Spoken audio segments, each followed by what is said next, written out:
देखो, दोनों तरफ से मार पड़ती है, समझना पड़ेगा परमार्थ के पथिक को। कभी कभी जान नहीं पड़ता, हमारी इंद्रियां हमारे मन ऐसी जगह फंसा देते हैं कि रात दिन जलते रहो। ये हुई अंदर की मार। बाहर की मार है, हम किसी से द्वेष नहीं करते, फिर भी कोई हमें गाली देता है, कोई निंदा करता है, कोई मारने का प्रयास करता है, कोई उपहास करता है। ये हर भक्त के जीवन में होता है। तो श्रीपाद कह रहे हैं, दोनों तरह की मार जो सह गया, उसका हृदय बन जाता है इस प्रेम रस का रसास्वादन करने के लिए। भगवान देख रहे हैं, पर वो चुप रहेंगे। हमारी बात को पकड़ना, जब तक आप परिपक्व नहीं हो जाएंगे तब तक आपको पिटने देंगे। सहो।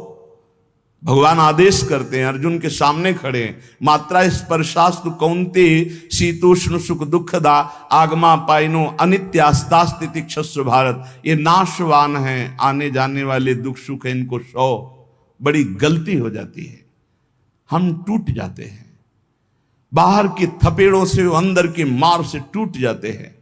इसीलिए हमें भगवदानंद की अनुभूति विलंब से, नहीं तो बहुत जल्दी हो जाए। दौड़ पड़ते हैं भगवान जब साधक हर बात चुपचाप सहता रहता है, हर मार सहता रहता है, तो भगवान को फिर देखा नहीं जाता, फिर दौड़ पड़ते हैं और उसके हृदय मंदिर पर प्रकाशित हो जाते हैं, निहाल हो जाता है। श्रीपाद कह रहे हैं, हासम भर्त्सन ताड़नादिषु सदा कुर्वन् विषादम नहीं ग्रासस्याप्यनुपस्थितौ व्यवहरल्लोकेति मुग्धार भवत्। तुम्हारा उपहास होगा, हंसी तुम्हारी उड़ाई जाएगी, बहुत उड़ाई जाती है। घर परिवार के लोग ही हंसी उड़ाने लगते हैं, मित्रजन ही हंसी उड़ाने लगते हैं, ऑफिस के लोग ही उपहास करने लगते हैं, और ज्यादा हो जाए तो ताड़न भी करते हैं, पीट भी देते हैं। ऐसा होता है, घर परिवार के लोग ही। ऐसे कितने हमारे पास प्रश्न आते हैं कि हमारे परिवार के जन हमारा भारी विरोध कर रहे। हासम भर्त्सन ताड़नादिषु सदा कुर्वन् विषादम नहीं।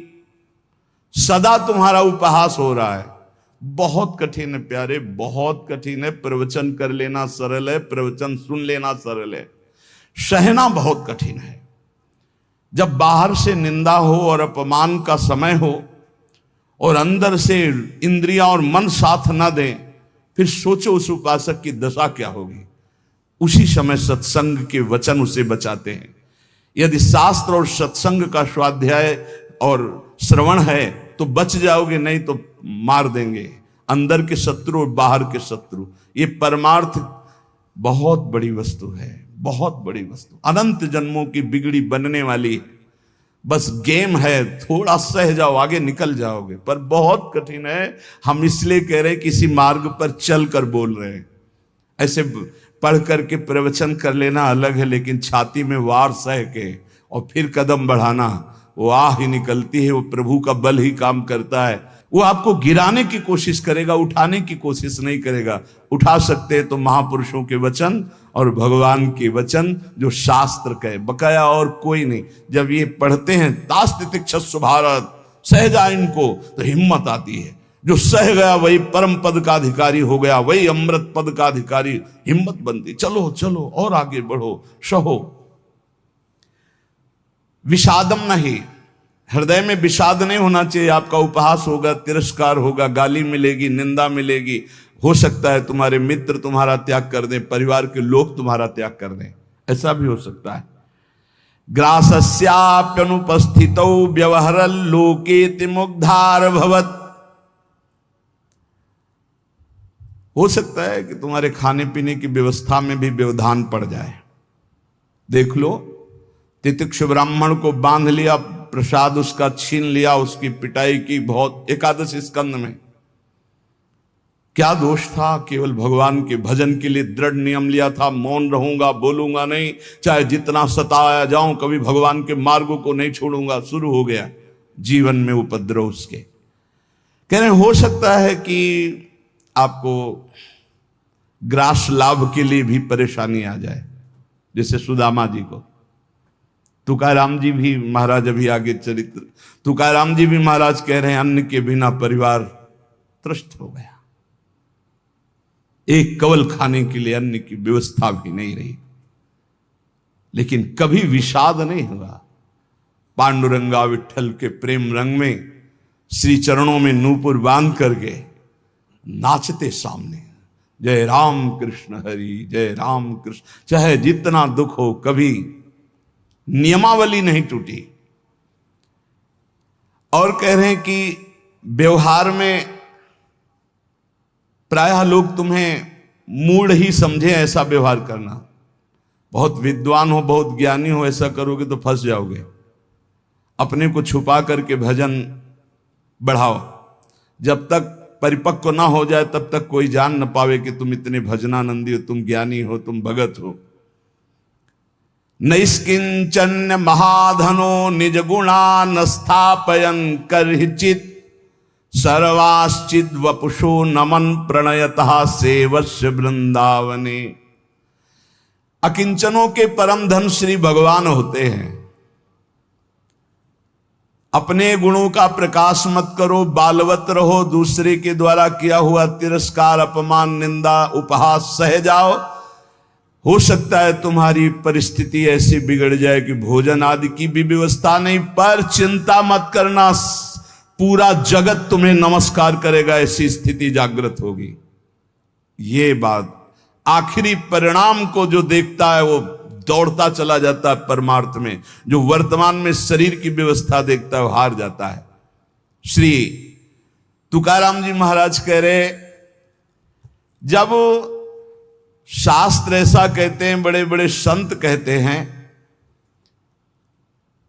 कि जीव ब्रह्म ही है, बहुत ध्यान से सुनना, बहुत बड़े महापुरुष के वचन हैं, बहुत माल मिल जाएगा परमार्थ में चलने के लिए, बहुत बहुत माला माल हो जाओगे अगर पकड़ लोगे। तुका मन राखो अंकुश अधीन, प्रतिदिन नवीन जागरण, एकांत में बैठ शुद्ध करो चित्त, सो सुख अनंत पार नाही, आय के ही में रहेंगे गोपाल, साधन सुफल घर बैठे। घर बैठे भगवत प्राप्ति का उपाय कह रहे हैं। शास्त्रों में लिखा है, संतों ने कहा है, जीव ही ब्रह्म है, ब्रह्म ही शरीर भाव को प्राप्त होने के कारण जीव कहा गया। बिल्कुल अकाट्य शब्द है, इसमें कोई संशय नहीं। जीव शिवा, शिव जीवा, जो शिव है सब में विराजमान है, वही तत्व है। वो अपने स्वरूप को भूल गया, शिवहम, और इस देह भाव को प्राप्त हो गया तो जीवत्व तो उसके आगे जीव कह दिया गया। जैसे कई बार एक बिल्कुल ग्रामीण भाषा में इस बात का उदाहरण दिया कि जीव क्यों कहा गया। जैसे हम देखते हैं कि एक आदमी रिक्शा चलाता है, उसको बोलो रिक्शा, वो खड़ा हो जाएगा। वो क्या रिक्शा है क्या? नहीं। ये भी नहीं कहा ए रिक्शा चालक, ऐसा भी नहीं कहा, रिक्शा, वो खड़ा हो गया। क्यों? वो तदात्म है रिक्शा में। फिर कुछ दिन बाद वो पैसा बढ़ता है, टैक्सी खरीद लेता है, अब उसको बोलो रिक्शा, नहीं खड़ा होगा, टैक्सी, खड़ा हो गया। क्यों? अब वो टैक्सी में तदात्म है। वो टैक्सी नहीं है पर टैक्सी में तदात्म। ऐसे ये शरीर पांच भौतिक है, स्त्री पुरुष इस शरीर का संबोधन है, उत्तम अधम इस शरीर को लेकर के है। वो सच्चिदानंद तत्व एक निर्विकार अनंत घड़ों में एक ही प्रकाशित हो रहा है। जब जीव, श्री तुकाराम जी महाराज कहते हैं, बहुत आनंद का विषय है ये साधक के लिए, जब जीव ब्रह्म ही है, ब्रह्म से भिन्न नहीं है, यदि ये संत वचन सत्य हैं, शास्त्र सिद्धांत सत्य है, संतों का अनुभव सत्य है, तो ये सबको प्रतीत क्यों नहीं हो रहा कि सब ब्रह्मानंद स्वरूप हैं? क्यों नहीं प्रतीत हो रहा? बहुत सुंदर बात है। भगवान सर्वगत हैं, सब में हैं, समरूप हैं, बराबर, कमी बेसी नहीं कि चींटी में छोटा भगवान है, हाथी में बड़ा भगवान है। वो आत्म तत्व देवता में, ब्रह्मा में, चींटी में, हाथी में, सब में समान है। और जो ऐसा देखता है वही ज्ञानी है। विद्या विनय संपन्ने ब्राह्मणे गवि हस्तनी स्वनी चौपाके च पंडिता समदर्शिना। जो विद्या विनय संपन्न ब्राह्मण में, गाय में, हाथी में, कुत्ते में, चांडाल में एक ही परमात्मा तत्व को देखता है, वही परम ज्ञानी महात्मा पंडित कहा जाता है। पंडिता समदर्शिना। वो परमात्मा सम है, सर्वगत है, सबके हृदय में है, सब भूतों में है, अर्थात सब जीवों में है। वो सर्वभूतांतरात्मा कहा गया है, वह सर्वव्यापी कहा गया है, वह सर्व साक्षी कहा गया है। वो जल में है, वो थल में है, वो काष्ठ में है, वो पाषाण में है। कोई जगह खाली नहीं जहां भगवान ना हो। फिर तुम क्यों नहीं देख पा रहे हो कि भगवान है? इतना सुलभ परमात्मा सर्वत्र है, फिर तुम अनुभव क्यों नहीं कर पा रहे? तुकाराम जी प्रश्न कर रहे हैं, तुम क्यों नहीं अनुभव कर पा रहे हो? वह परमात्मा अखंड आनंद स्वरूप है, वह परम पवित्र है, रम्य है। तो तुम सुख के लिए भोगों में क्यों घूम रहे हो? अखंड सुख परमात्मा स्वरूप को क्यों अनुभव नहीं कर रहे हो? सब जीव क्यों नहीं दौड़ पड़ते भगवान की तरफ? जब सुख सिंधु भगवान है तो झूठे सुख माया की तरफ लग के क्यों नहीं दौड़ पड़ते? कौड़ी कौड़ी के लिए रात दिन मरा करते हैं, कहीं भी सुखानुभूति नहीं, चिंता शोक भय अशांति। इस संसार से किनारा काट के क्यों नहीं भगवान को प्राप्त कर लेते? ये भाव नदी बड़ी दुस्तर है। मोह माया रूपी, विषय वासना रूपी ऐसा जल भरा है कि इसको काट कर निकल पाना बड़ा कठिन है। संसार इसी दुख में गोते खा रहा है। सुख समुद्र भगवान में क्यों नहीं? जबकि सबके हृदय में, सबके समीप है, सबके साक्षी, सब रूपों में है, और वही आनंद स्वरूप है, और उन्हीं की हम खोज कर रहे हैं, आनंद समुद्र की। पर क्यों नहीं इस संसार से राग हटा के क्यों नहीं परमात्मा का भजन करते? श्री तुकाराम जी कहते हैं, यही सबसे बड़ा आश्चर्य है माया का। यही माया का सबसे बड़ा आश्चर्य है कि आनंद सिंधु भगवान सबके हृदय में है, सब रूपों में विराजमान है। और सही पूछो तो आनंद सिंधु का बच्चा आनंद सिंधु के समीप बिल्कुल है, बस कूदने की जरूरत है। पर वो इधर ना मुड़ करके वो इधर मुड़ा हुआ संसार की तरफ है।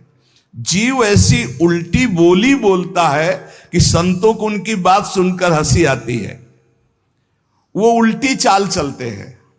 भगवान इधर दाहिने, वो सदैव बाएं चलेंगे, बाएं बात वाम मार्ग में चलेंगे। शास्त्र के विपरीत चलना बाएं मार्ग में चलना है। अरे भाई उल्टा बोलना छोड़ दो, उल्टा चलना छोड़ दो, अभी आनंद में डूब जाओगे। अरे पूछो मत, उल्टा बोलना शुरू करे तो कान में अंगुली देने लग की बात आ जाए। उल्टा चल रहे हैं, उल्टा बोल रहे हैं, बहुत विचित्र। और इंद्रियां मन इतने दुष्ट हैं कि पूछो मत, जरा सी चूक हो जाए नरक में फेंक दे, नरक में फेंक दे। सही मार्ग में आओ। मैं प्रभु का हूं, मैं मुक्त ही हूं, मुझे मुक्त नहीं होना। मैं महान सुखी हूं। किसी के भी पूछने पर मत कहो मैं दुखी हूं। किसी के पूछने पर मत अपनी समस्याएं बताओ। किसी के पूछने पर मत कहो कि मैं ऐसा हूं। नहीं, जैसा बोलोगे वैसे ही सत्य भाव होता चला जाएगा। दुख है लेकिन नहीं, मैं दुखी नहीं, ये मन बुद्धि इंद्रियों का खेल है, मैं सच्चिदानंद भगवान का अंश हूं। निकल जाओगे माया से। सचमुच सचमुच चाबी दाहिने घुमाओगे तो ताला तुम्हारा बंद होता चला जाएगा, बाएं घुमाओगे तो ताला खुल जाएगा। मन के अनुकूल चलोगे तो ताला बंद होता चला जाएगा ब्रह्मानंद का। और मन के प्रतिकूल बाएं घुमा दो अर्थात प्रभु की तरफ, अभी आनंद में डूब। बड़ा दुष्ट है, बड़ा दुष्ट है मन। ये हम ऐसे नहीं बोल रहे, खूब जांच के बोल रहे हैं, खूब जांच के बोल रहे हैं। ए भाई, कभी मन को दुलार करने में मत फंसना, नहीं किया कराया सब चौपट कर देगा। हमारे शब्द लिख लो, जो मन को दुलार करने में फंस गए, जो मन कहे वही करो, नष्ट हो जाते हैं, बहुत बुरी तरह नष्ट हो जाते हैं। जिधर जा रहे